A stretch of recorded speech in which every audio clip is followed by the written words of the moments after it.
Dear students, आज की कहानी बहुत ही यूनिक है। बचपन से मैं भी इसको सुनता आ रहा हूँ, लेकिन जब मैं छोटा था तो इसको उतना मैं समझ नहीं पाता था। और जब अब मैं बड़ा हुआ तो इस कहानी को फिर से पढ़ने की इच्छा हुई। तो पिछले कई दिनों से मैं इस पे सोच रहा था कि इसको कभी पढूं और फिर आप सब तक इसको पहुंचाऊं। तो आज ये कहानी है नचिकेता के बारे में। एक छोटे से बच्चे की कहानी है और बहुत ही इंटरेस्टिंग है। कहते हैं कि प्राचीन मिथिला यूनिवर्सिटी के टीचर ऋषि आरुणि उद्दालक गौतम एक बार यज्ञ कर रहे थे। हम कभी प्राचीन मिथिला विश्वविद्यालय के ऊपर में एक वीडियो बनाएंगे, क्योंकि जल्दी ही मैं बनाऊंगा, क्योंकि हम सब नालंदा तक्षशिला के बारे में तो जानते हैं, लेकिन प्राचीन मिथिला विश्वविद्यालय के बारे में नहीं जानते हैं। जबकि सच्चाई ये है कि ये विश्वविद्यालय दुनिया का सबसे ओल्डेस्ट और सबसे लॉन्गेस्ट फंक्शनल यूनिवर्सिटी रहा, लगभग 3000 सालों तक। कभी हम इसके बारे में बात करेंगे।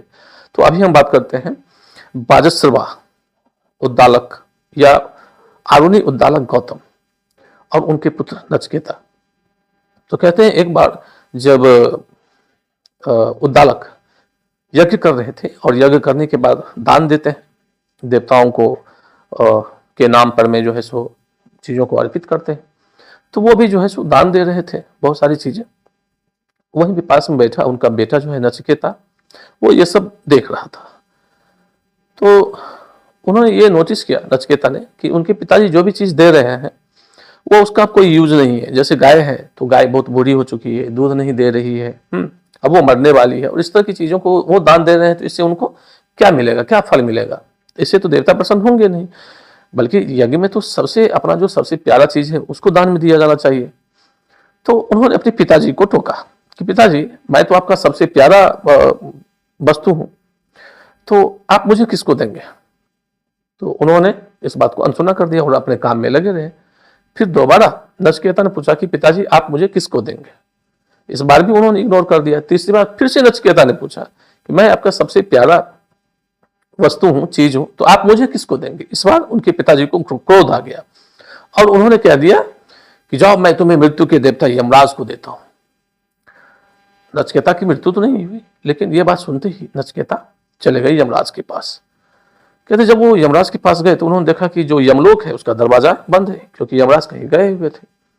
उन्होंने वहां पर में इंतजार करना शुरू कर दिया यमराज जी के आने का। तो कहते हैं कि 3 दिन और 3 रात तक नचिकेता यमलोक के द्वार पे बैठे रहे, भूखे प्यासे।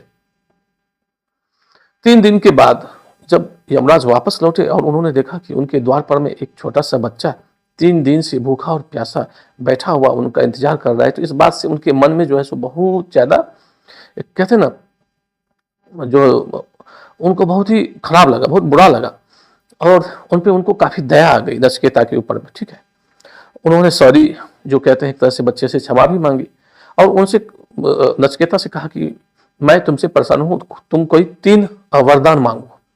तो नचिकेता ने कहा कि पहला वरदान नचिकेता ने मांगा अपने लिए और अपने पिताजी के लिए। मतलब ये कि आप सबसे पहले मुझे मृत्यु, जो पिताजी ने जो मुझे आपको सौंप दिया, मतलब मृत्यु को, सबसे पहले मुझे उससे मुक्त करें। दूसरा, मेरे पिताजी को शांति और सुख प्रदान करें। तो यमराज जी ने कहा कि ठीक है, उन्होंने दे दिया। और अब दूसरा वरदान उन्होंने जो कहा मांगने के लिए, तो दूसरा वरदान उन्होंने, नचिकेता ने कहा कि जो स्वर्ग है, स्वर्ग में ना दुख है, ना चिंता है, ना बुढ़ापा है, किसी भी तरह का कोई भी समस्या नहीं है। ये क्यों है, ये मुझे समझाइए। और दूसरा जो है अग्नि की पूजा, जो यज्ञ है उसको हम कैसे करेंगे और किस तरह से हम अग्नि वेदी तैयार करेंगे?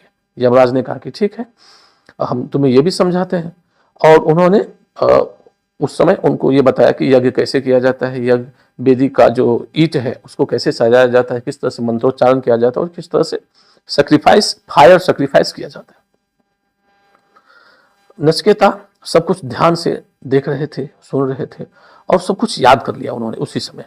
और नचिकेता उस काम को पुनः वापस यमराज के सामने परफॉर्म किया। इससे यमराज बहुत ही खुश हो गए और उन्होंने कहा कि जो ये अग्नि जो थी उसका नाम उन्होंने रख दिया नचिकेता फायर या नचिकेता अग्नि, उस यज्ञ वेदी के अग्नि का नाम।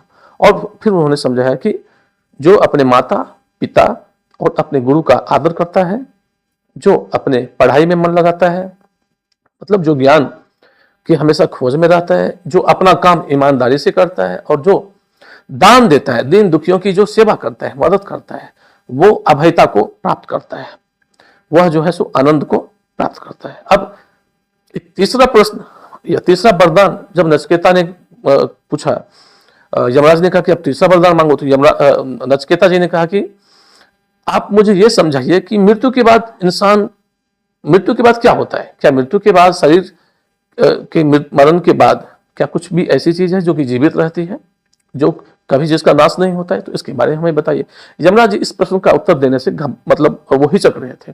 उन्होंने कहा इस प्रश्न का उत्तर तो देवताओं को भी नहीं मालूम है, वो भी डाउटफुल है। तो नचिकेता ने कहा कि नहीं, मुझे तो इस प्रश्न का उत्तर जानना है।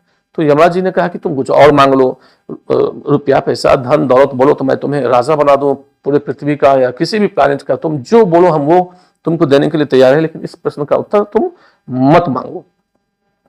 नचिकेता ने कहा कि ये सब सारी भौतिक चीजें लेकर मैं क्या करूंगा, खुद मनुष्य जो है सो मरणशील है, एक दिन मनुष्य की मृत्यु हो जाएगी, ये सारे के सारे सामान एक न एक दिन सभी खत्म हो जाएंगे, तो मेरे जीवन में इनका कोई महत्व नहीं है, ये आप अपने पास में रखें और मुझे मेरे प्रश्न का उत्तर दें।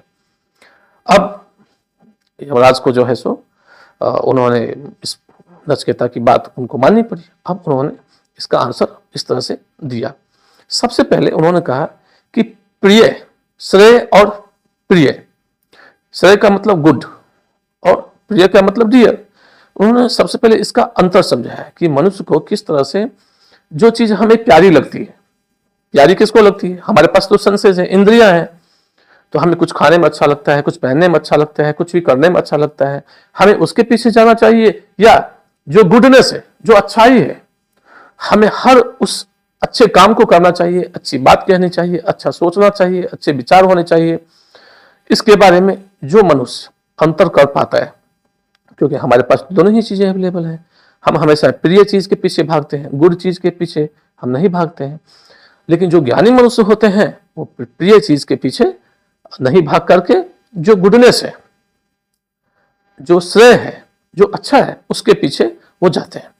और जो अज्ञान मनुष्य है वो जो है अपनी प्रिय वस्तु को फॉलो करता है, मतलब कि उसके सेंसेस हमेशा भटकते रहते हैं। फिर अब वो आगे बढ़े, उन्होंने कहा कि जो आत्मा है वो कभी भी नहीं मरती, मनुष्य को कभी भी किसी भी बात का भय नहीं करना चाहिए, हमेशा ही उसको निडर रहना चाहिए, अभय रहना चाहिए। इवन मनुष्यों को मृत्यु का भी जो है सो उसको डर नहीं होना चाहिए, क्योंकि जो आत्मा है वो मनुष्य के शरीर की मृत्यु होने के बाद भी जीवित रहती है, उसका कभी नाश नहीं होता है। फिर उन्होंने कहा कि आत्मा को पहचाना कैसे जाए? नचिकेता ने पूछा, तो उन्होंने कहा आत्मा को योग के थ्रू, मेडिटेशन के थ्रू हम पहचान सकते हैं। कहते हैं ये कठोपनिषद जो उपनिषद है जिसमें इसकी चर्चा की गई है, ये शब्द जो है योग, one of the earliest mention of the word योग जो है सो कहते हैं संस्कृत लिटरेचर में कठोपनिषद में किया गया है। तो योग से, मेडिटेशन से कैसे हम अपने मन पे, कैसे हम अपनी बुद्धि को अच्छा रख सकते हैं, अपने ऊपर में हम कंट्रोल रख सकते हैं, तो ये सब सारी चीजें उन्होंने सिखाया। फिर उन्होंने वेद का एग्जाम्पल दिया। जो वेद है उसका जो इसेंस है वो ये है कि पहले क्या हुआ, पहले जो हो गया, जो नहीं हुआ उसके बारे में सोचना, समझना, और फ्यूचर में जो होना है उसके बारे में निराश नहीं होना, और प्रेजेंट यानी कि वर्तमान में जीवन जीना।